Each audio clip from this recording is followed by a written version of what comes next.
여러분 안녕하십니까. 신문을 보는 시간입니다. 아침의 매일경제 시작합니다. 오늘은 8월 30일 목요일입니다. 먼저 주요 신문의 일면 기사부터 보겠습니다. 먼저 매일경제입니다.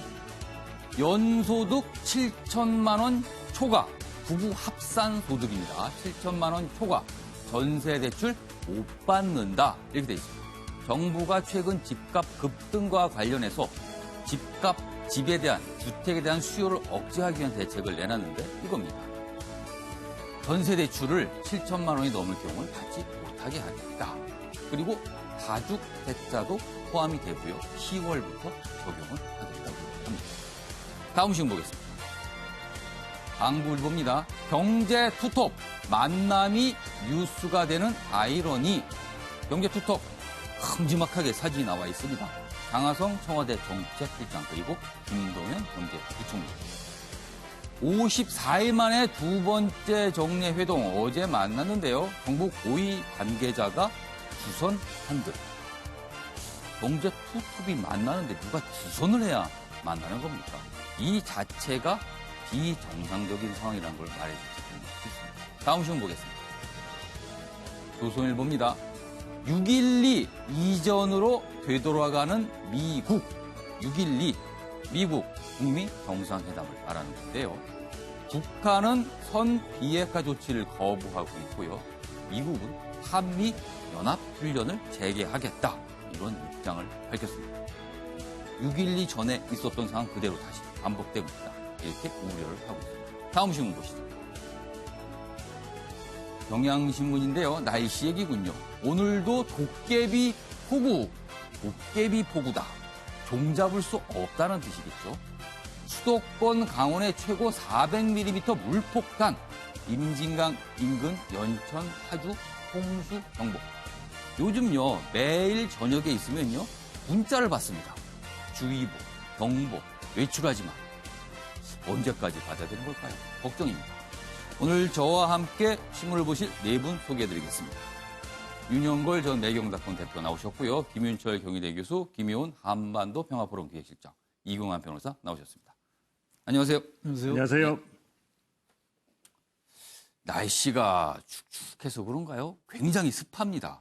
그래서 제 목도 자꾸 가라앉고 있네요. 여러분도 건강 주의하셔야 될 것 같습니다.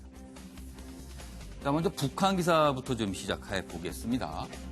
미국 한미연합훈련 재개 서던이다. 이렇게 제목을 달았고요. 그 밑에도 북한 협박 편지. 김영철 북한 통일전선부장이 미국에 보낸 편지를 말이고 이거 협박 편지라는 걸 썼습니다. 협박 편지로 스스로 대화판 깨 남북 정상회담 돌발 악재 생겼다. 최근에 지금 일면기사 방금 봤지만요. 미국과 북한과 미국 관계 심상치 않습니다. 뭔가 대화가 진척되는 듯 하다가 판이 깨지는 게 아닌가 이런 걱정들 나오고 있어요. 여기 보면요. 미국은요. 한미연합훈련 재개를 언급을 했고요. 대북 제재 포함 압박을 가속화하고 있습니다. 이런 상황에서 시진핑 중국 국가주석 북한 구구절 방북한다고 원래 알려져 있었는데 갈지 말지 불투명해졌다. 이런 전망도 나오고요. 그리고 더더군다나 9월로 일단 예정돼 있던 남북 3차 정상회담도 안개 속이 아니냐 이런 진단도 나오고 있습니다. 이런 상황에서요 지금 미국이 한미연합훈련 재개를 언급했어요. 그렇다 보니까 청와대 어제 반응입니다. 비핵화 봐가며 한미훈련 재개. 약간 분위기가 바뀌었습니다. 그전까지 한미훈련 이런 질문에 대해서는요. 뭐 그렇게까지 가겠느냐 이렇게 했지만 어제는요. 비핵화 진척상을 봐가면서 할 수도 있다는 쪽으로 얘기를 한 겁니다. 그래서 당장 10월에 예정돼 있는 공군훈련이 실시될 가능성이 있다. 이렇게 되어 있습니다. 시간이 거슬러 올라갔습니다. 하나 더 보죠. 중대 갈림길선 한반도 운명의 9월 트럼프 새게임 시작이다. 이렇게 되어 있습니다. 격해지는 북미 난기류. 6.12 정상회담 뒤 속도를 못 내고 있고요. 서로 종전선언이 먼저다. 비핵화가 먼저다. 기싸움 격해지고 있다. 이렇게 일각에서는요. 평화 협상, 그러니까 협상 과정에서 한 번은 넘어야 될 산이다. 과도한 우려는 금물이다. 뭐 이런 진단도 있으나 일단 현상은 아직 매끄럽지 않거든요.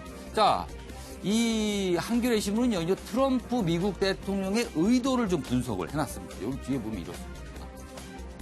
트럼프 대통령의 최근 대북 행보는 11월 미국 중간선거 변수와 중국 변수까지 고려한 계산이 작용했을 것이다. 이렇게 분석을 했습니다. 윤영걸 전 대표님. 참, 이 북한과 미국 관계, 그리고 남북 관계가 급변합니다. 네. 한 일주일 사이로 이른바 이제 훅훅 바뀌어 이렇게 되는 분위기거든요. 네. 이 앞으로 어떻게 갈까요? 저는 탐색적인 성격이 있어서 예. 어느 정도 좀 지나면 다시 대화 국면으로 가지 않을까 저는 비교적 낙관해 봅니다만은. 그럼 여기에 나와 있는 한 번은 넘어야 할 산. 그렇죠. 저는 산에 올라간 거네요, 그럼. 예, 길게 보면은 되기는 되겠지만은 트럼프가 저는 타고난 승부사라는 거를 이번에 좀 보면 알 수 있을 것 같습니다. 11월 중간선거 앞두고 자칫 북한 측으로 봐서는 중간선거 있으니까 비핵화 협상을 너희들을 끌고 가겠다는 김영철 편지가 있었잖아요. 오히려 거기에 과감하게 오히려 받아치기를 한 거죠. 그거는 제가 보기엔 자신감이 있어서 그런 것 같아요. 예를 들면은 대북 제재, 유엔을 통한 대북 제재가 계속되는 한 열쇠는 내가 갖고 있다. 누가 더 답답하냐. 길게 가면은 북한이 오히려 더 코너에 몰릴 거 아니냐. 그래서 북한이 폼페이오 방북 무산이고 또 그 한미 군사훈련 중단이라든지 여러 가지 있지만은 오히려 미국이 강세를 나가는데 저는 의미가 있고 중국에 대한 견제 또 시진핑이 구구절에 가고 다면은 오히려 중국하고 북한하고 더 가까워질 가능성이 있기 때문에 그런 거를 총괄적으로 견제하기 위한 트럼프의 저는 고단수 전략이다. 저는 이렇게 보고요. 여기서 우리가 한국이 정말 처신을 잘해야 될 것 같아요. 9월 달에 평양 회담을 하기로 했잖아요. 근데 지금 미국하고 한국하고의 균열이 자꾸 좀 나타나요. 미국이 볼 때는 우리 8.15 경축사에서도 그 가스전이나 철도를 연내 착공하자고 그랬잖아요. 그리고 미국, 북한과의 관계하고 남북 문제는 별개라고 조금 이 다른 노선을 걷는 모습을 보였거든요. 주도적으로 가겠다. 그렇죠. 지금 9월 달에 남북 정상회담을 하더라도 지금 제가 할 여지가 이 룸이 여지가 별로 없기 때문에 이럴 때는 우리가 북한하고 대화에 앞서서 미국하고의 간격을 좁히는데 우리가 좀 차라리 미국 방문을 하더라도 그게 더 필요하다. 알겠습니다. 아니 맥케인 엊그저께 돌아가신 맥케인 전 그 상원 의원이 친한파잖아요. 한국 보고 사우스 코리아라고 안 하고 코리아라고 불러준 사람인데. 리퍼블릭 오브 코리아라고. 그렇죠. 그분이 헤리티지 재단에서 강연할 때 마지막에 청중이 북한 핵 위험에 한국이 북한 핵 위험에 어떻게 대응하냐. 어떤 빙긋이 웃으면서 뻔한 거 아니냐. 한미 동맹 강화가 최고다. 이랬거든요. 그래서 저는 우리나라가 이때 좀 처신을 좀 잘 잡아야 된다, 중심을, 이런 생각이 듭니다. 만평 좀 보겠는데 화면에 있습니다. 지금 한겨레 만평은요, 트럼프와 김정은 두 사람이 삿바 싸움을 아주 강하게 하고 있다. 이런 만평이고요. 근데 국민일보 만평도 좀 보죠. 여기 보면요, 한쪽에서는 핵미사일 재개할 수도, 한미연합훈련 재개할 수도, 양쪽 다 뭔가를 재개할 수도 하니까 가운데에 낀 문재인 대통령 진땀이 나고 있네요. 등을 대고 돌아선 두 사람을 어떻게든 마주보게 해야 되는데 어떤 묘수가 있을지 지금 고민인 것 같습니다. 여기서 관련 영상 저희가 준비했습니다. 보고 이어가도록 하죠. America stands ready to engage when it is clear that Chairman Kim stands ready to deliver on the commitments that he made at the Singapore summit to President Trump to completely denuclearize North Korea. We have no plans at this time to suspend any more exercises. We suspended several exercises at the direction of the president. The good faith effort was made. We have done no planning for suspending others. Obviously, we know what exercises are out there, so we could do that if directed to. But right now, there are no plans to go further.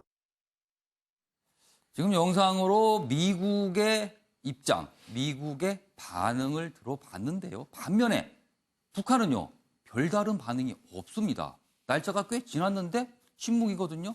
그 기사 좀 보겠습니다. 한국일보 기사입니다. 타협이냐 대결이냐 고민 깊어진 북한. 폼페이오 방북 취소 5일째, 어제 기준입니다. 5일째 침묵하고 있습니다. 미국, 북한 전향 때까지 압박 태세 이렇게 돼 있는데요.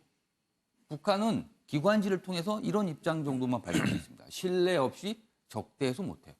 이건 뭐 원칙적인 얘기 하나만 하는 소리인데요. 그러니까 입장이 사실상 없습니다. 여기 보면은 관련 얘기가 좀 있습니다. 국민통일연구원 연구위원이 한 말입니다. 매티스 장관의 한미훈련 관련 발언 등은 실제 압박이라기보다 북한을 자극하려는 제스처라 보는 게 합당하다. 미중 간 무역 전쟁 형세를 봐가면서 북한은 움직일 것이다. 그러니까 북한이 움직이는데 미국과 중국의 관계를 봐가면서 움직일 것이다. 일단 고민은 깊어있다. 김실 교수님, 지금 북한은 무슨 생각을 하고 있는 걸까요? 지금 뭐 그 기사에도 나왔지만은 예. 어쨌든 지금 이제 구구절을 앞두고 있거든요. 예. 그러면은 이 굉장히 체제의 그 정당성과 관련되어 있는 그런 날입니다. 그래서 이제 그런 날을 앞두고서는 예. 미국에 대해서 굉장히 이 낮은 자세로 협상에 임한다라고 하는 그런 모습을 이제 보이기는 좀 어려운 상황이고, 그런 상황에서 좀 미국을 한번 건드려 본 거죠. 뭐 그게 이제 바람직하냐 아니냐의 이제 평가 문제를 떠나서 특유의 항상 구사는 약간 벼랑 끝 전술? 근데 이거는 뭐 벼랑 끝이라기보다는 사실은 지금 이제 그 상당히 일시적인 지금 시기 구구절이라는 것을 앞두고 일어난 일이라고 좀 보여지고 또 한편으로는 이제 중국과의 관계 부분이 상당히 이제 좀 진척된 부분이 있습니다. 그러니까 중국이 미국과의 무역 분쟁이나 이런 거 상황에서 이 전체적인 이 동아시아 정세와 관련돼 갖고 북한이 이제 하나의 좀 지렛대이기 때문에 지금 북한을 활용해 가지고 지금 동아시아에서 이제 자신들의 위치를 계속 지키려고 하는 상황이죠. 이런 상황에서 북한은 지금 현재 중국 지원을 좀 많이 받고 있고 그래서 좀 한숨 돌린 상황이거든요. 이런 상황에서 이제 미국이 그 뭔가 이제 전쟁 가능성까지 했었던 그런 상황은 이제 피했다는 말이죠. 이런 상황에서 이제 구구절 앞두고 조금 뭔가 이제 그 건드리면서 자신들의 체제 정당성도 좀 높이고 또한 상당히 이제 그 자신들이 굴하지 않고 이제 협상에 가고 있다라고 하는 이런 모습을 이제 보이는 건데. 근데 이게 이제 구구절 이제 지나면서는 상당히 또 이제 변화가 있지 않겠느냐라는 좀 예측이 오겠고 어쨌든 북한도 구구절 지난 다음에 크게 이제 자랑할 거 아닙니까? 근데 이제 구구절 때 이제 자신들이 잘 가고 있다 이런 얘기를 할 텐데 그 다음에 뭔가 이제 성과가 있어야 되는 거죠. 실제적인 이제 중국 지원뿐만 아니라 미국의 제재 부분도 좀 완화된다라든지 뭔가 이제 성과를 가져와야 됩니다. 이런 부분 때문에 이제 그 태도나 이런 부분이 이제 변할 수밖에 없는 그런 상황. 그래서 전체적인 지금 전략적인 운용의 측면에서 접근하고 있는 건 아닌가 생각이 들죠. 김유철 교수님 분석을 듣고 보니까 북한도 그 내부적인 어떤 정치를 하고 있는 게 아닌가. 그렇죠. 그러니까 외부보다는 내부를 향해서 뭔가 말과 행동을 하고 있는 게 아닌가. 이런 생각도 좀 듭니다. 김현 실장님. 그렇다면 관심사는요. 많은 기사가 오늘 그런 부분을 좀 실었는데 시진핑 주석이 구구절에 과연 북한을 예정대로 갈 것이냐. 가면 그때 갈 것이냐 아니면 늦게 갈 것이냐 안 갈 것이냐. 이 부분 일단 관심사고요. 또 하나 관심사는 지금 남북 정상회담 평양에서 하기로 예정돼 있습니다. 과연 차질을 빚지는 않을까? 지금쯤이면요. 만약에 9월 중순쯤이라서 평양을 가서 정상회담을 한다면 지금쯤 굉장히 부산해야 되거든요. 뭔가 준비 과정이. 그런데 그런 느낌, 그런 모습은 안 보이고 있습니다. 그래서 이것도 차질을 빚는 게 아닌가. 이런 분석도 나오고 있습니다. 그러니까 지금 그 갑작스럽게 이제 북미 관계가 좀 냉각이 됐는데요. 아까 이제 이 비핵화 과정에서 산을 하나 넘어야 된다고 말씀하셨지만 하나 이상의 많은 산을 넘어야 될 것 같고요. 우리가 항상 정상에 다다르려고 하면 이 고비가 넘었으면 끝났을 거라고 생각하지만 항상 정산 전에는 더 급한 깔딱고개도 있기 때문에 저는 비핵화 과정에 여러 가지 어려운 점이 있을 거라고 생각을 하고요. 그러면 지금 이 정도의 고개는 고개도 아니다 이렇게 보시나요? 그렇게 생각이 들고요. 시진핑 같은 경우 아직까지 북한을 가겠다고 취소한 바가 없고요. 올해 보면 북중 관계가 급속히 진전된 과정에서 김정은 국방위원장이 중국을 3번이나 방문을 했습니다. 그렇기 때문에 시진핑 주석이 구구절에 어떤 모양새든지 간에 아마 가지 않을까 예측이 되고요. 다만 어떤 뭐 열병식에 참석을 한다거나 이런 식으로 해서 어떤 미국을 자극하는 그런 모습은 최소화하면서 어떤 북중 관계의 우호를 다지면서 미국을 견제하는 그런 방식으로 갈 것 같고요. 그다음에 이제 그 남북 정상회담 같은 경우도 지금 그간에 그러니까 올해 2번 있었지만 그 전에도 전전 정권에서 2번이 있었기 때문에 우리가 이걸 준비하는 데 있어서 큰 시간은 걸리지 않을 거라고 생각합니다. 옛날에는 금방 할 수 있다. 옛날에는 워낙 오랫동안 교류가 안 됐었기 때문에 의제를 그 선정하는 데 있어서도 어려웠지만 지금은 해왔던 것들을 그 연속성상에서 하면 되기 때문에 그렇게 어려움은 없다고 생각이 들고요. 지금 이제 북한의 이런 형태에 대해서 과거의 어떤 벼랑 끝 전술이다, 뭐 살라미 전술이다 이런 표현은 과거에는 그 북한이 어떤 국제사회에서 일방적으로 했던 것들에 대한 전술을 그 가리키는 용어였다면 지금은 북한의 2018년이 많이 달라졌습니다. 스스로 비핵화를 하겠다고 선언을 했고 국제사회의 일원이 되겠다고 나타나기 때문에 어떤 이런 것들 그런 과거의 어떤 그 프레임으로 보기보다는 북한 입장에서는 미국에 일방적으로 끌려가지 않고 좀 더 주도적으로 이 문제를 해결하고 싶은 것 같고요. 그렇지만 이 미국이라는 거대한 나라를 혼자 상대하기는 좀 버겁기 때문에 그간의 북미 관계에서 보면 이제 중국에 의존한다거나 아니면 그 지난번에 이제 6.12 북미 정상회담이 잠깐 또 뭐 취소된다는 얘기가 있었을 때 또 문재인 대통령이 손을 내민다거나 해서 미국을 그 상대하는 데 있어서 상당히 그 중국이나 우리나라나 이런 국제사회의 어떤 힘을 잘 빌려서 해 나가려고 하는 것 같습니다. 이번 최근의 상황을 보면서 이제 트럼프 대통령 얘기를 이경환 변호사께 질문을 드릴게요. 글쎄요. 여러 가지 평가가 나올 수 있을 것 같습니다. 이렇게 전격적으로 하루 만에 발표하루만 취소하는 이런 과정. 그리고 5월에도 한번 그런 일이 있었는데 이거를요. 과감한 협상력이라고 봐야 할지 아니면 돌발적인 행동이라고 봐야 될지 어떻게 좀 평가하세요? 트럼프 대통령의 이 모습. 저는 돌발적인 모습을 가장한 과감한 협상력이라고 봅니다. 지금 제가 두 가지를 했는데 두 가지를 다 껴안아서 말씀하시네요. 트럼프가 스스로 자신은 돌발적이다라는 인상을 계속 주는 거죠. 계속 주지만 실질적으로 보면 본인의 의사 속에서 나오는 겁니다. 본인의 의사 속에 나온다는 것은 자기의 생각 속에서 계획 속에서 나온다는 이야기인데요. 그렇게 함으로써 협상력을 최대한으로 올릴 수 있다라고 판단을 하게 되고 이미 상대방으로 하여금 저분은 저렇게 돌발적으로 하시는 분이니 자기가 좀 양보를 해야 되겠다. 잘못하면 큰일 나겠다. 이런 생각을 계속 심어주게 되는 거죠. 그런 차원에서 보면 협상력이 강화된다고 볼 수도 있는 것이고 그리고 아까 우리 김 의원 실장님 이야기 관련해서는 일단 북한이 어떤 생각을 하느냐. 이번에 폼페이오 방북이 취소된 이유에 대해서 좀 생각해 볼 필요가 있습니다. 그 이유에 대해서는 김영철이 폼페이오에게 편지를 보냈다고 하는 것인데요. 보통은 방북 전에 편지를 보내게 되면 좋은 말을 하게 됩니다. 꼭 와주셔서 고맙다. 그렇죠. 꼭 와주시기 통상 바라. 좋은 말로 분위기를 이렇게 돋우는 거죠. 분위기를 돋아야 되는데 이번에 편지는 희한하게 물론 공개가 되진 않았지만 전 진짜 공개되기를 바랍니다. 공개가 되진 않았지만 협박 편지에 가깝다는 거죠.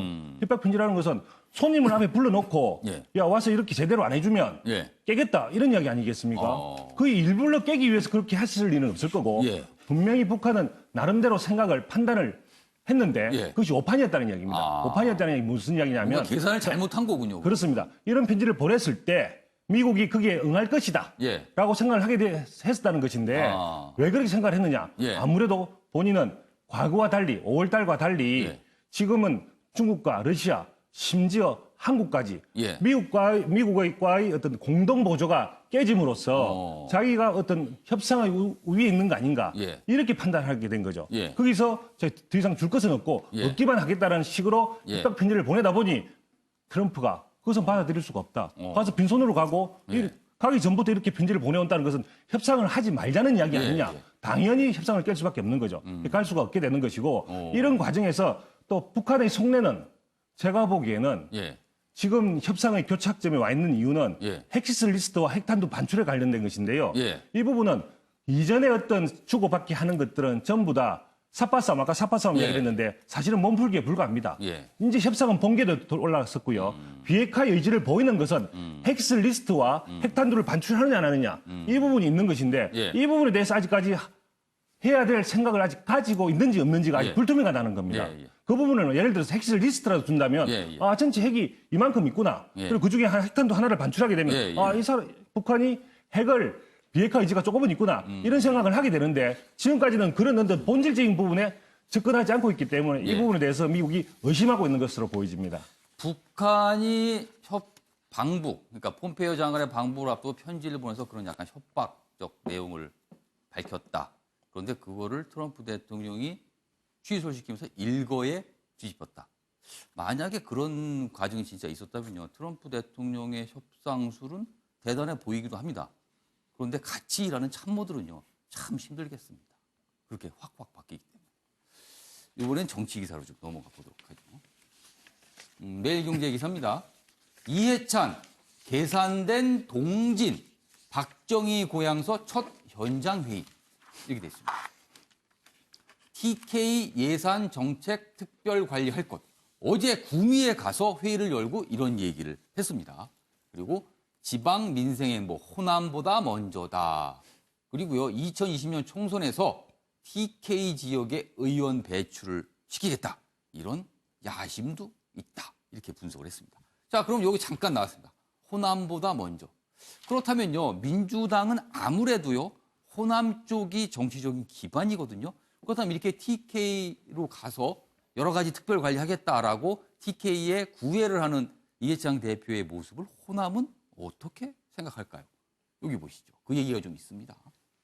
한편 이해찬 대표의 경북행에 호남권은 주목하고 있다. 민주당의 전통적 지지세가 강한 호남은 일단 이 대표에 대한 기대가 크다. 그러나 과거를 보면요. 이 대표는요. 참여정부 국무총리 시절 호남선 KTX 조기 완공을 반대하면서 호남 민심의 반발을 샀다. 그런데 이 대표가 취임 후 첫 지방 공식 일정으로 구미를 갔어요. 이거를 과연 호남은 어떻게 생각을 할까? 더더나 그에 앞서서는 박정희, 이승만 전 대통령 묘역도 참배를 했습니다. 그래서 호남 쪽이 어떻게 생각할까? 이것도 관심사다. 이렇게 기사에는 분석하고 있습니다. 관련 영상이 있는데 보고 이어가도록 하겠습니다.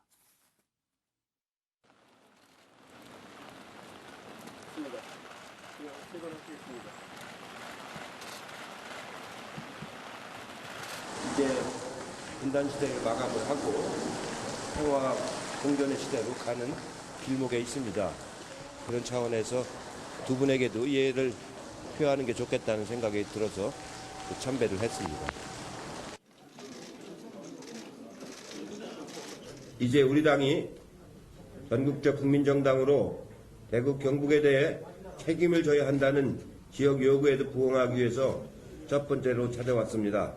민생경제를 살리는데 좌우가 없고 동서의 구분도 있을 수가 없습니다.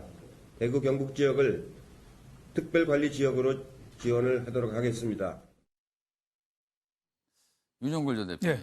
이해찬 대표가 TK로 가고 그러나 호남도 좀 신경 좀 쓰이고 이런 상황인 것 같아요. 네, 이해찬 대표가 첫 행보를 그 국립묘지에 가서 그 박정희 대통령이나 이승만 대통령까지 같이 참배를 했죠. 그리고 현장 회의를 구미에 가서 했어요. 그러니까 상당히 의미가 있다고 봐야죠. 이해찬 대표가 운동권 출신으로서 제일 싫어하는 사람이 사실 박정희 대통령하고 유신 시절에 옥고를 치렀습니다. 옥고도 치르고 하니까 어떻게 보면 평생에 그 한이 있을 텐데 구미에 가서 저 현장 회의를 했다는 건 저는 뭐 동진 정책으로서 상당한 의미는 있다. 지난번 선거에서 대구 쪽은 좀 뭐 교두보를 마련했죠.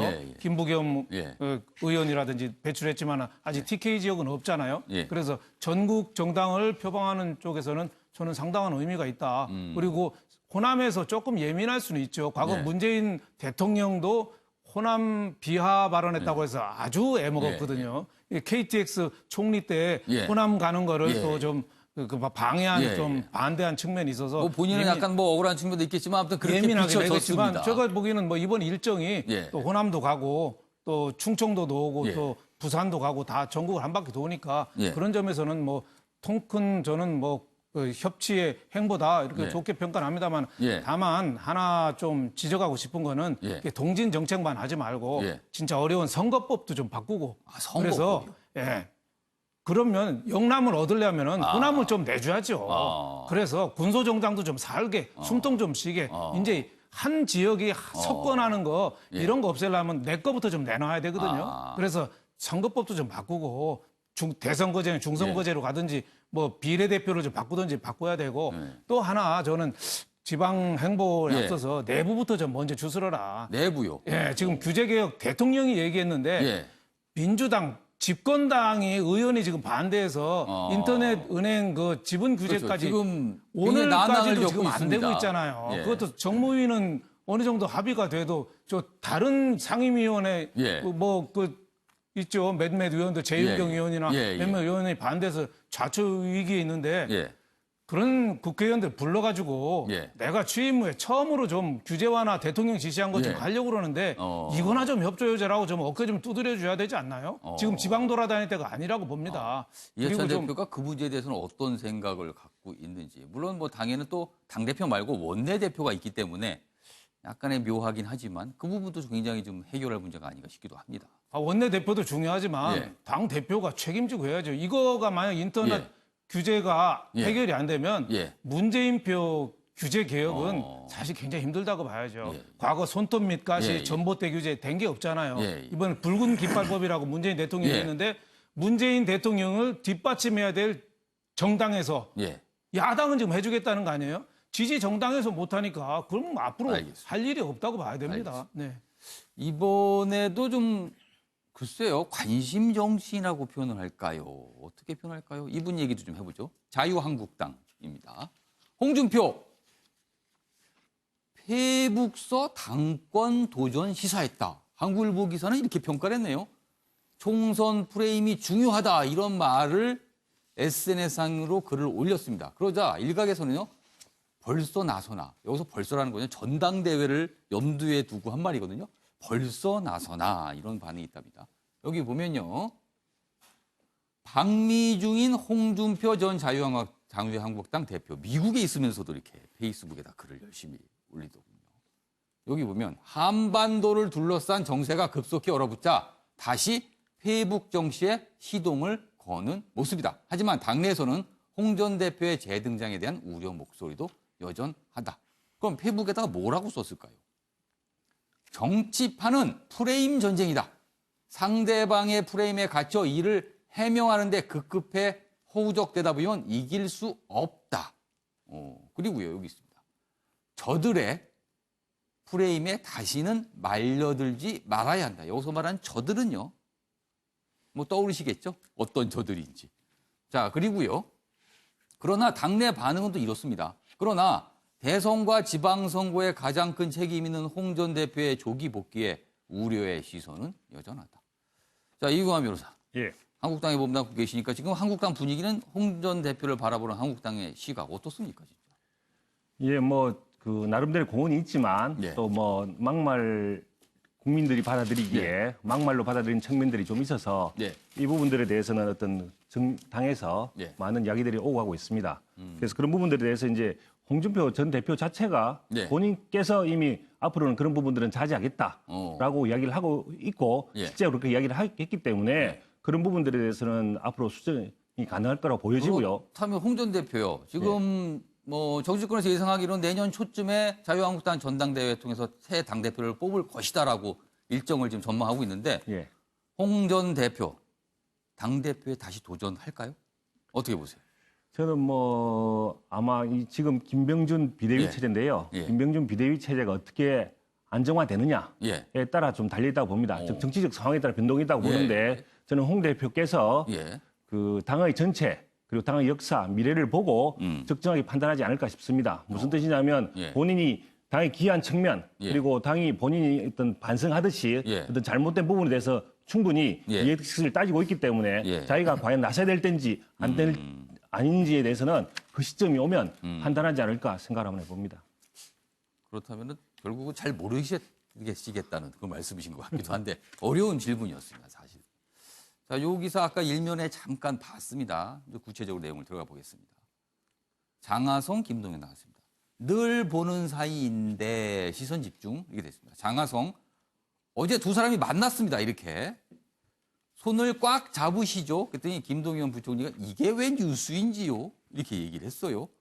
어제 김 부총리와 장 실장은 어제 오후 5시 30분 서울 종로구의 금융연수원에서 만났습니다. 원래 비공개 만남인데요.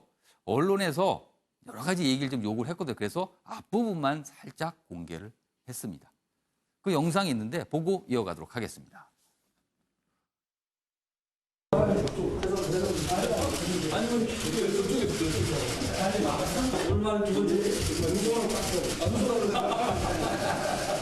얼마에 두번 봤는데, 그래서 뭐 거의 매일 보관하고 폭파하는데 이게 뉴스거리가 왜 되는지 모르겠어요. 네, 고맙습니다. 네,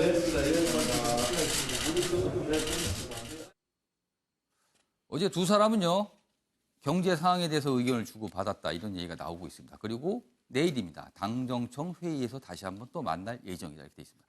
김실 교수님. 예. 김동연 부총리 말대로 이게 왜 뉴스가 돼야 하는지. 그러나 뉴스가 되고 있습니다.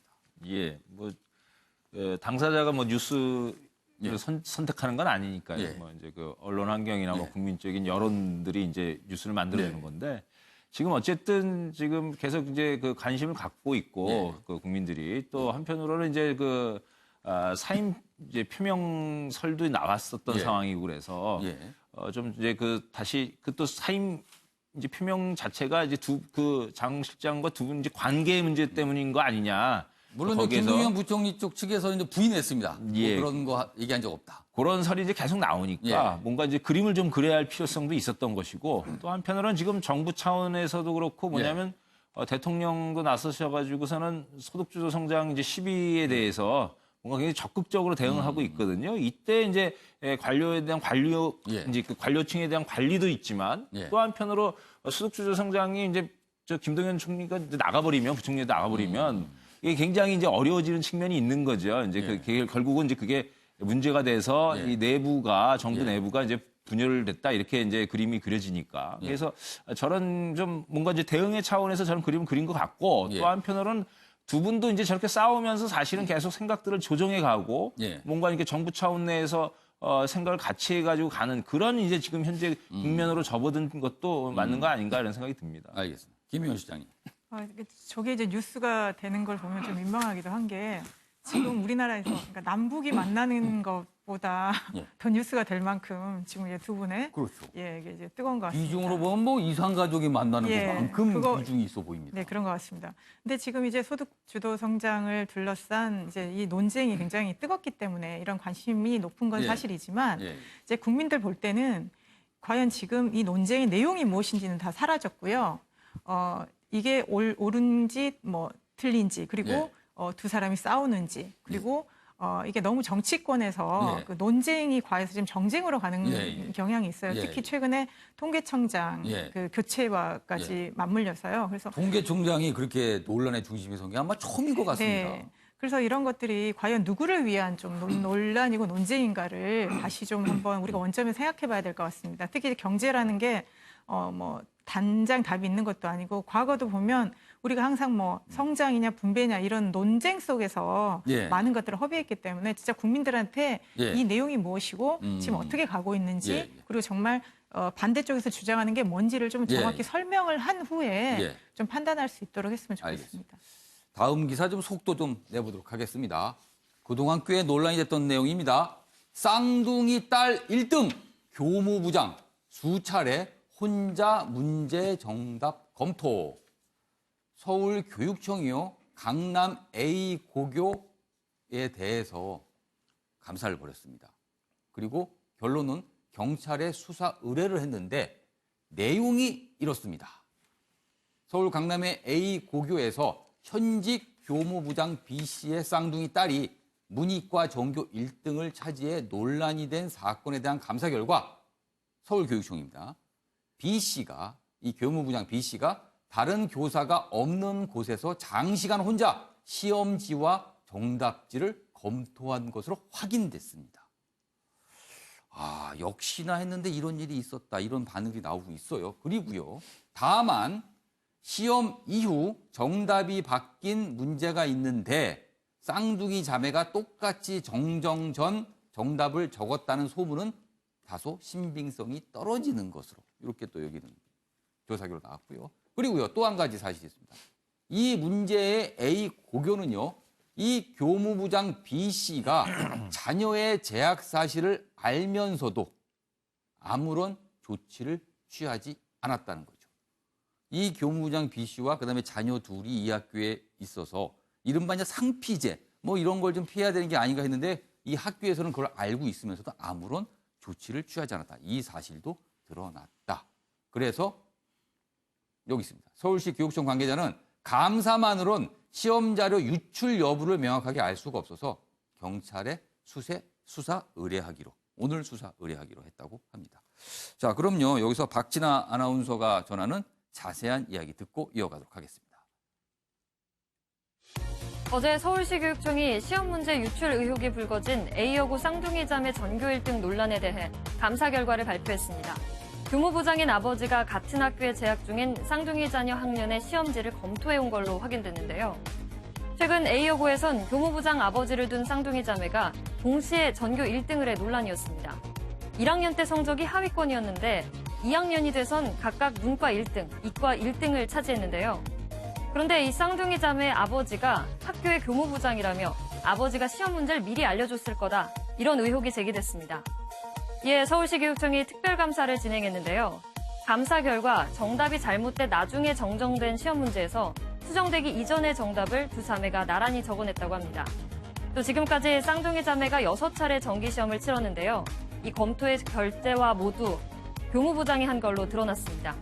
교육청은 학교 관계자들에 대해 징계를 요구했습니다. 교무부장과 더불어 교장과 교감에겐 중징계를, 시험을 담당한 교사에겐 경징계를 요구했습니다. 이어 교육청은 경찰에 수사를 의뢰하는데요. 감사 결과 시험 문제를 사전에 유출했을 개연성은 확인했으나 물증은 찾지 못했다고 말했습니다. 수사 의뢰서는 오늘 서울지방경찰청에 제출될 예정입니다.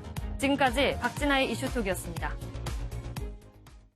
담당 교사가 결재를 받으러 와서 이 교무부장님이 보시는 사이에 시간이 걸려서 담당 교사가 수업을 들어가든가 해서 두고 가는 경우가 있는 모양입니다. 이제 그런 경우에는 최대 그 수업 시간이 한 50분 정도까지 이 교무부장 교사가 혼자서 문제를 보고 있었던 시간이 몇 차례 있었던 것으로 확인됐습니다. 유출 여부에 대해서는 저희가 처벌할 수 있을 정도로 확인이 안 됐기 때문에 이 부분에 대해서는 경찰에 수사를 의뢰할 생각입니다.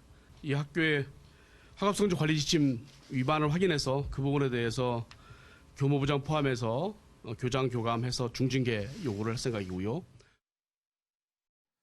이 내용과 관련해서 신문 사설도 있습니다. 중앙일보입니다. 제목이 이렇습니다. 고양이에게 생선 가게 맡겨놓은 고교 내신 관리. 이렇게 돼 있습니다.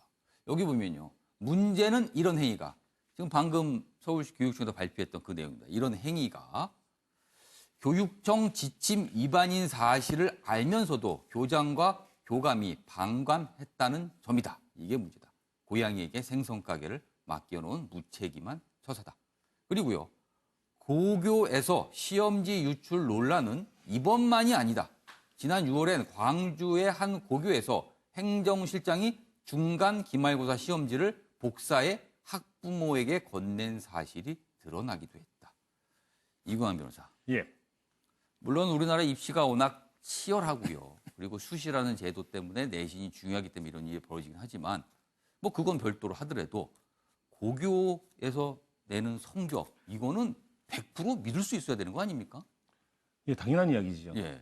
지금 평가가 잘못되면 기본적으로 학생들의 성적이 잘못되는 거 아니겠습니까? 거기에 따라서 가야 될 학교가 달라지는 것인데 여기에 대해서는 반드시 엄격하게 평가가 공정하게 이루어지도록 해야 되는데 그와 관련해서는 이번에 시교육청이 마치 감사로만 시험 자료 유출 여부를 알 수 없다고 이야기했는데 제가 생각하기에는 자신들의 어떤 관리 부족을 조금 수사기관에 좀 전가하는 거 아닌가 이런 느낌이 있습니다. 실제로 그러니까 책임이 또 자칫하면 또 이렇게 올 수 있어서 그렇습니다. 실제로 보면 공부 못하던 사람이 약 10등 올리기, 100등 올리기 어려운데 전교 1등 되기는 거는 상식적으로 좀 어렵습니다. 게다가 지금 교무부장인 아버지가 같이 같은 학교에 있다가 그 시험지를 미리 좀 보는 시간이 있었다.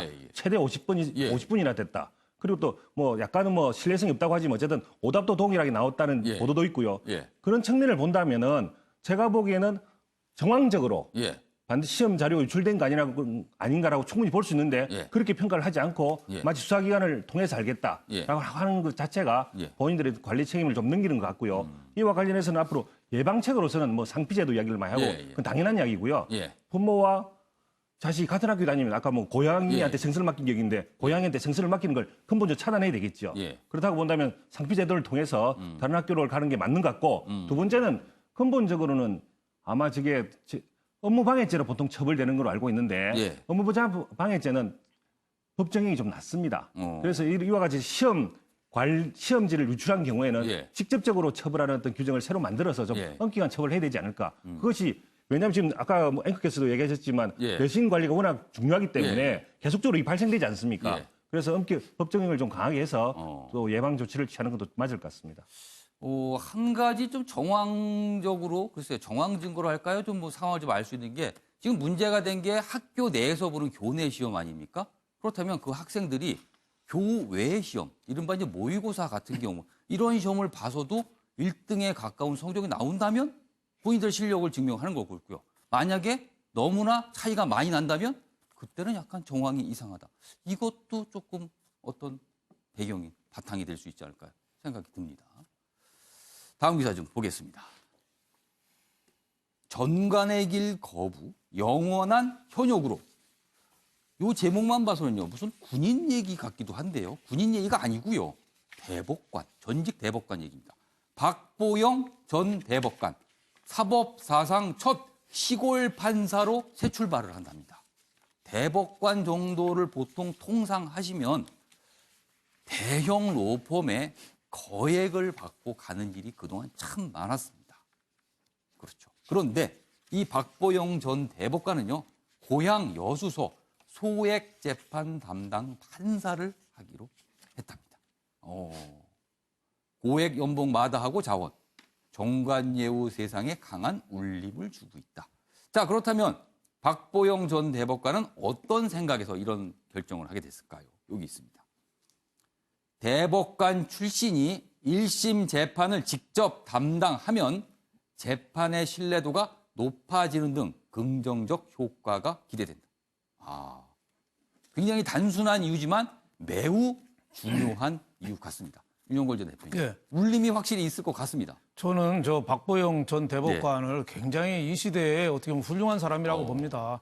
저 대법관 그만두면요, 서초동에 사무실 차리면 도장 하나만 찍어도 3천만 원씩 받잖아요. 그렇죠. 그동안 과거 신문에 났잖아요. 이른바 전관예우입니다. 전관예우, 누가 봤다는 도장 하나만 찍어도 3천만 원 받는데 그걸 포기하고 자기 고향인 그 여수에 가서 3천만 원 이하 소액 재판 심판하러 가는 게 굉장히 저는 훌륭한 사람이다 이렇게 보고 우리 사회에 던지는 신호가 굉장히 많습니다. 우리 사회는 지금 산업화 세대, 60년대 이후에 산업화 세대, 그리고 민주화 세대 두 가지가 있잖아요. 산업화 세대는 아직도 굴뚝마인드에 있고 민주화 세대는 아직도 민주하고 반민주 투쟁 그 프레임에 갇혀서 30년, 40년 울거먹고 있어요. 지금 각 당 대표들도 다들 오래된 올드보이거든요. 물론 뭐 그 사람들이 잘 하면 좋겠어요.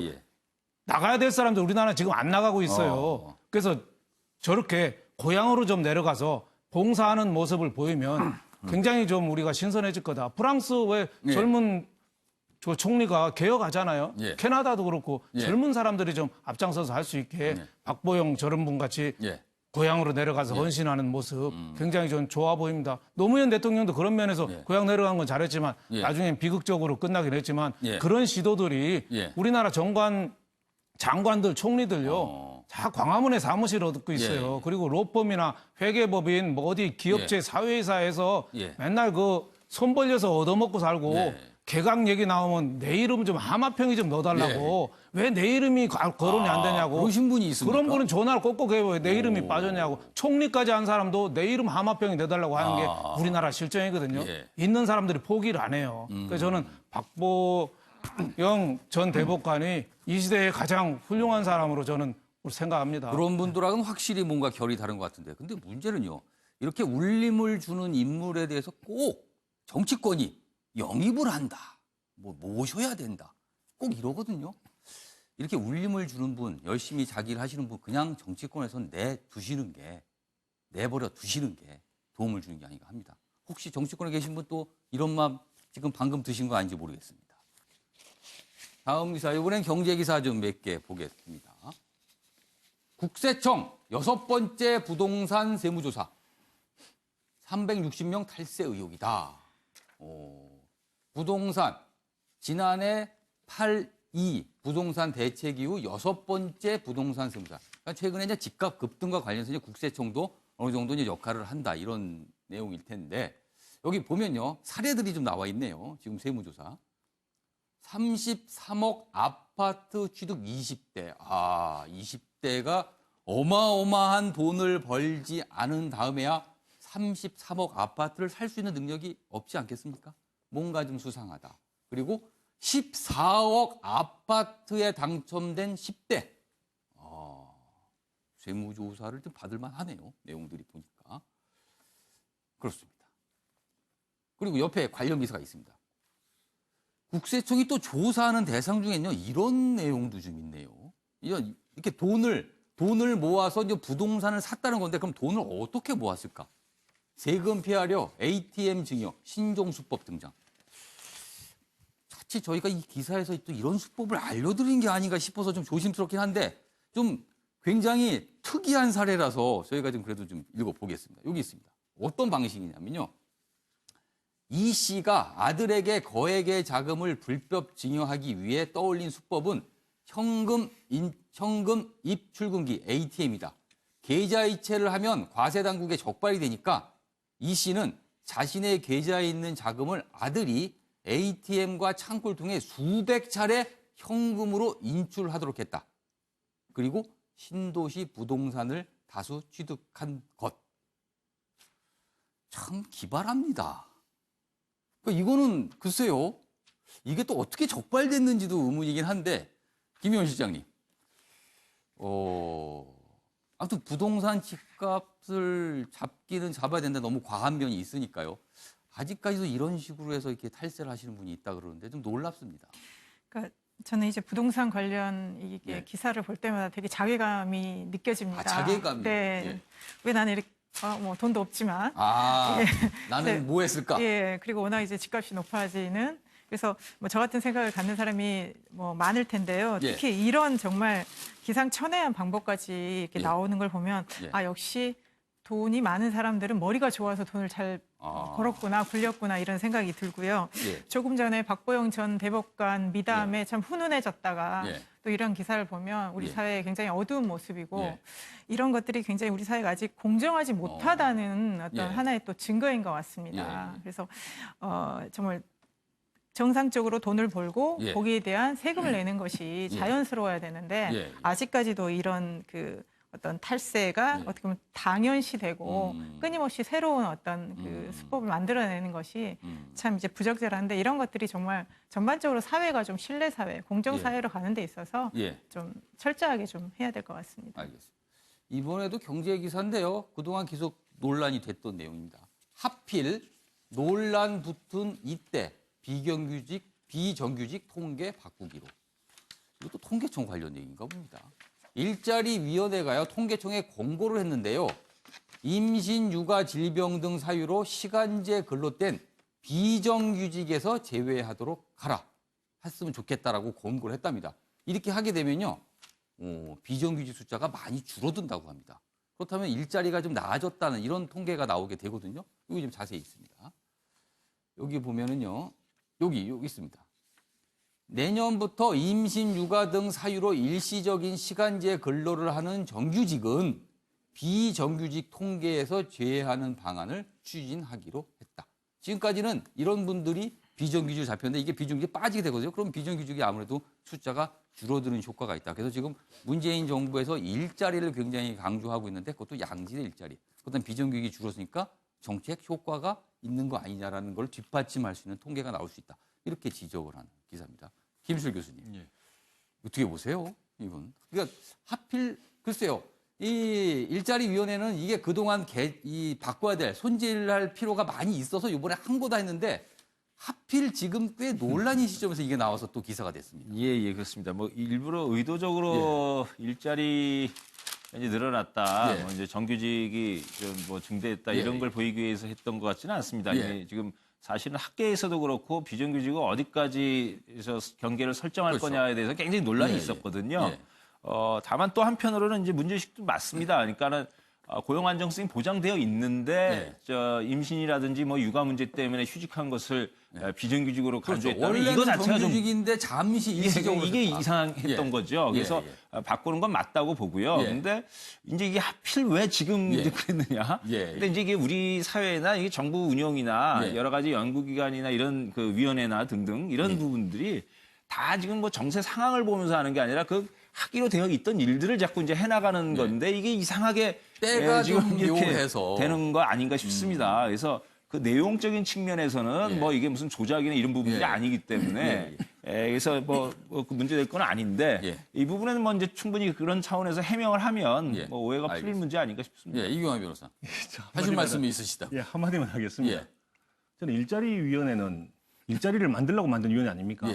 근데 일자리위원회가 왜 일자리를 안 만들고 통계를 바꾸라고 하는지 잘 이해가 되지 않습니다. 뭐 바꾸라고는 아니고 권고입니다. 권고지만 어쨌든 아니 실질적으로 일자리를 만들어야지. 뭐 일자리 만드는 것을 마치 통계를 조작해서 통계를 부풀려서 일자리를 만든다? 이건 좀 볼 수 있는 거 아닙니까? 저는 일자리위원회가 진짜로 일자리 만드는데 집중했으면 좋겠습니다. 이런 연구하지 말고 이런 연구는 그 통계 전문가들한테 맡겨놓고 일자리 위원회 신경 쓸 것이 아니라. 아니고요. 원래 있었던 연구들이고 부풀렸다라고 이야기보다는 사실은 일자리 현황을 파악하기 위해서라도 통계 좀 필요한 거죠. 제대로 파악하는 것은. 그래서 그런 부분이기 때문에 이걸 이제 너무 오해 차원도 하면서 이런 논란거리를 가져가는 건 안 맞는 것 같습니다. 이 주제를 살짝 다루는데 사실은요. 많은 분들이 생각해 통계는 과학 아닙니까? 그런데 이게 어느 순간부터 과학이 아니고 정치가 돼버렸어요. 그래서 이 부분도 조금 우려되긴 합니다. 아무튼 뭐 이 기사는 이 정도로 하겠습니다.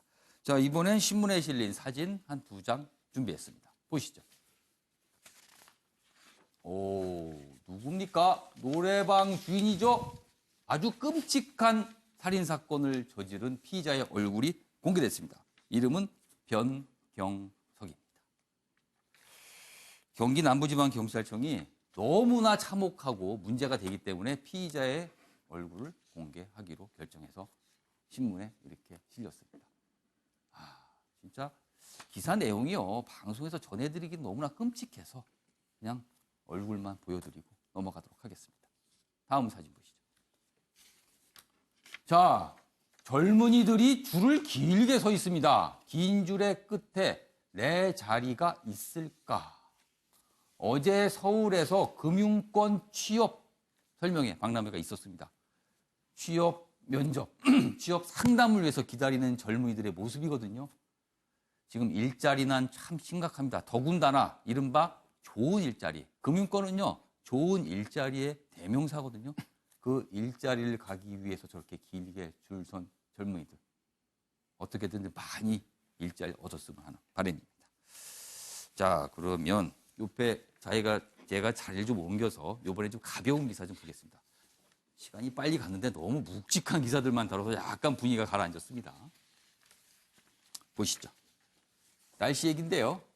이것도 그렇게 또 즐거운 얘기는 또 아니네요. 태풍이라더니 10mm.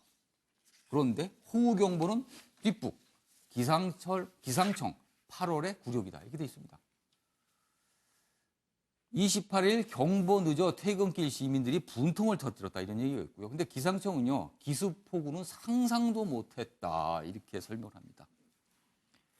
기상청은요. 상상이 아니고요. 예상을 하셔야죠. 예보를. 밑에 보겠습니다. 경기 북부 나흘간 400mm 물폭탄. 가을 장마가 더 무섭다. 올 여름 장마는요. 지난 6월 19일 제주도에서 시작돼 지난달 11일 중부지방에서 사실상 끝났습니다. 그런데 지금 가을 장마라고 합니다. 비가 와도 너무 많이 옵니다. 그러니까 장마철이 바뀐 것 같아요. 그 얘기를 전하고 있고요. 자, 지금 기상청 아까 기습폭우 상상도 못했다 그랬는데 그 얘기 좀 자세히 보겠습니다. 물폭탄의 기상청 상상도 못했다. 어떻게 설명하냐면 이렇습니다. 기상청 예보관은요. 국지성 호우가 내리는 지역 등에 대한 예측은 충분히 가능하지만 지역별 강수량을 정확하게 예측하기엔 매우 어려운 일이다. 그리고 기상청 고위 관계자는요.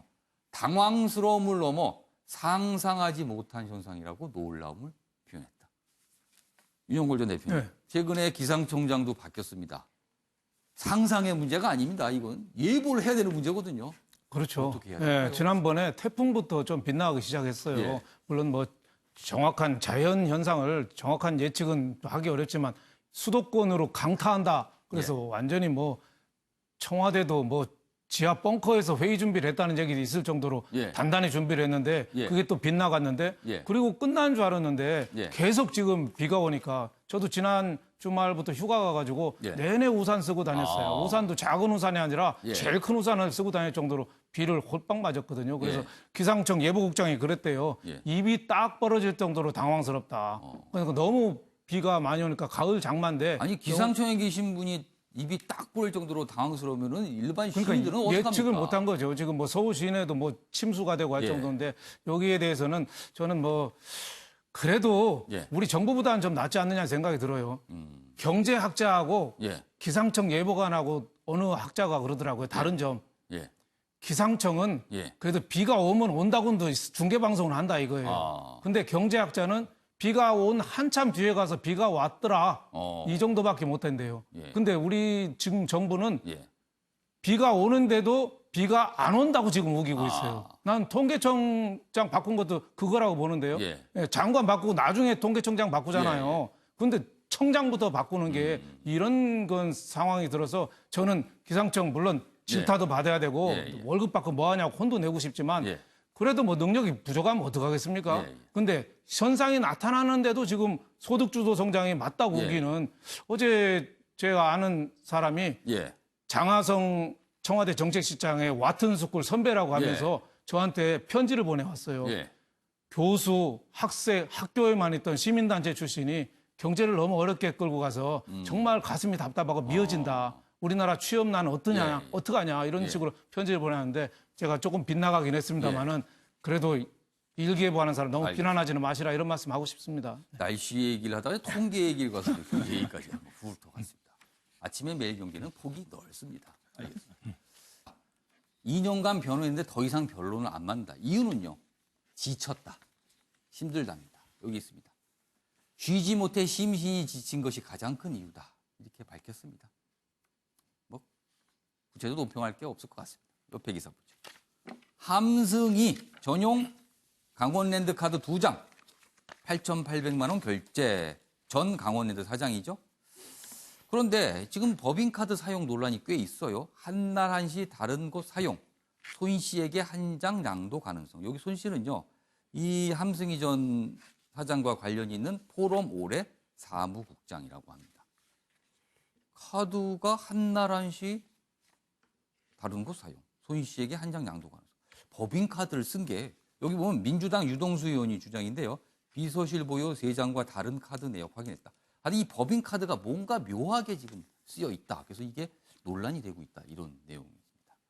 자, 그럼요. 여기서 신문 대 신문인데요. 주제는 같아도 내용은 딴판인 두 개의 기사를 짚어봅니다. 보시죠. 신문 대 신문, 국민일보 그리고 경향신문입니다. 일단 우리 소득만 왜 줄이느냐. 그리고요. 자영업자 문제, 불황 등 구조적 이유다.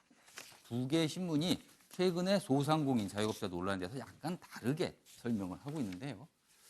여기 보겠습니다. 지금 화면에 잘못 나갔습니다. 국민일보가 아니고요. 중앙일보입니다. 저희가 준비를 했는데 약간 자막이 틀렸습니다. 여기 보면요. 폭우 속 광화문 소상공인 3만. 자영업 망하면 대한민국 파산이다. 최저임금 급격한 인상 비판을 했습니다. 그래서 여기 보면요. 이런 주장이 나왔어요. 이런 자기의 사연이 나왔는데 올해 최저임금이 16.4%나 인상돼 직원 한 명을 내보냈다. 대신 지난해 어깨 수술을 두 차례나 받은 아버지가 대신 일을 하고 계시다. 최저임금 문제다. 자, 그리고 관련 사설도 있습니다. 소득, 우리 소득만 왜 줄이느냐. 소상공인의 외침 귀 기울여야. 소상공인들에게 우선 급한 건 최저임금 차등 적용이다. 5인 미만 사업장을 예외로 하는 등 지역별, 업종별로 차등을 둬야 된다. 이렇게 주장을 하고 있습니다. 반면에요. 경향신문입니다.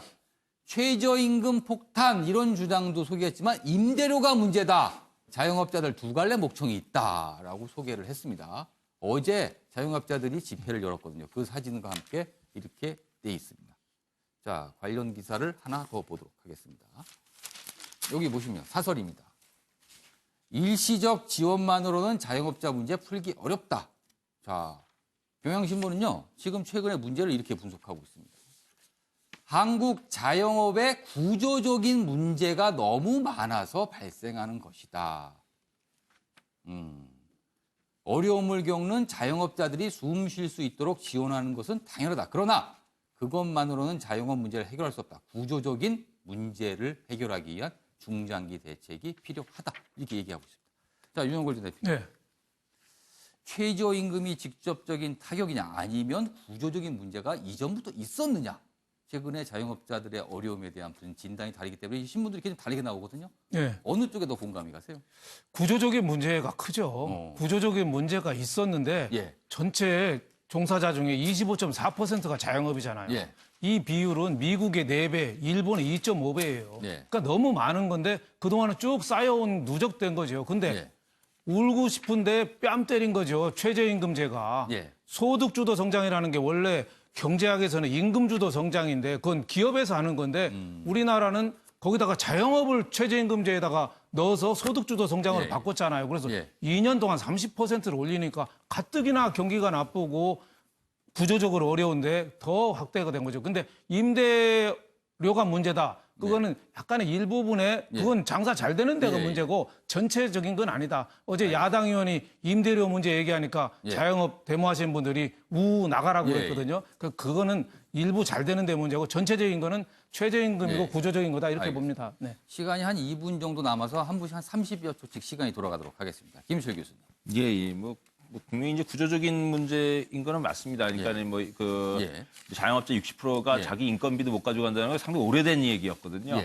근데 이제 여기 이제 최저임금 부분을 중심으로 해가지고 분명히 현실적인 타격이 있는 것이고 지금 상황에서 보면은 소득주도 성장론 자체에 대한 시비는 이제 논외로 한다 하더라도 이제 최저임금 정책의 이제 순서라든지 속도 부분에 있어서는 좀 전반적인 이제 자영업 의 이제 환경을 좀 개선하는 과정 속에서 실행을 했어야 되는 것 아닌가. 지금이라도 좀 이제 그 부분들을 좀 살펴야 되는 것 아닌가 생각이 들고 오히려 이제 방향은 최저임금 올리기 위해서라도 기업 내에 이제 임금 격차를 조정해 주는 방식으로 정규직과 비정규직이라든지 이런 방향으로의 좀 점검. 그래서 전반적인 산업 내부에서의 임금 문제를 좀 개선하는 것, 그 부분에 중심을 두는 게 좋지 않겠나 싶습니다. 김희원 실장님. 그러니까 지금 이제 자영업의 구조적인 문제가 이제 표면화된 건 사실인데요. 근데 자꾸 이렇게 언론이나 이런 제목 보면 자영업 망하면 대한민국 파산 이렇게 해서 마치 정말 을과 을의 전쟁인 것처럼 그렇게 할 것이 아니라 우리 정말 기업들이 돈을 쌓아놓고도 투자하지 않는 문제 그리고 어떤 신기술을 갖고 있으면서도 그게 어떤 산업 형태로 나타나지 않음으로 인해서 고용이 창출되지 않은 이런 전반적인 문제를 같이 가야지 그렇지 않고서 자영업의 이 근본적인 구조 개혁을 누가 총대를 메고 하겠습니까? 전반적인 이런 검토가 필요한 것 같습니다. 이거만 변호사. 예. 저는 현재적인 문제는 직접적인 문제는 바로 최저임금이 급격한 인상이라고 보고요. 지금 이야기하는 구조적인 문제는 결국 말 그대로 중장기적인 문제이기 때문에 구조적인 문제이기 때문에 당연히 중장기적인 문제이고 원래부터 있어 왔던 문제이고요. 그렇다고 본다면 이런 것들은 지금 현재의 문제를 좀 희석화시키는 측면이 있습니다. 그래서는 안 되고요. 지금 바로 급격한 최저임금 때문에 지금 중소상인들은 대부분 다 한계 기업들인데 즉 자기 수익이 거의 없는 기업들이죠. 그럴 때 최저임금이라고 하는 것을 급격하게 바로 던졌기 때문에 지금 바로 충격이 와서 문제가 되고 있다. 따라 직접적인 문제는 바로 최저임금 인상이다. 저는 이렇게 보고 있습니다. 마지막 기사 하나 보겠습니다. 나이 들어 기억력 감퇴, 상상력 부족 탓이다. 기억력 기네스북에 오른 분이 방한을 했는데 예측 하란 씨입니다.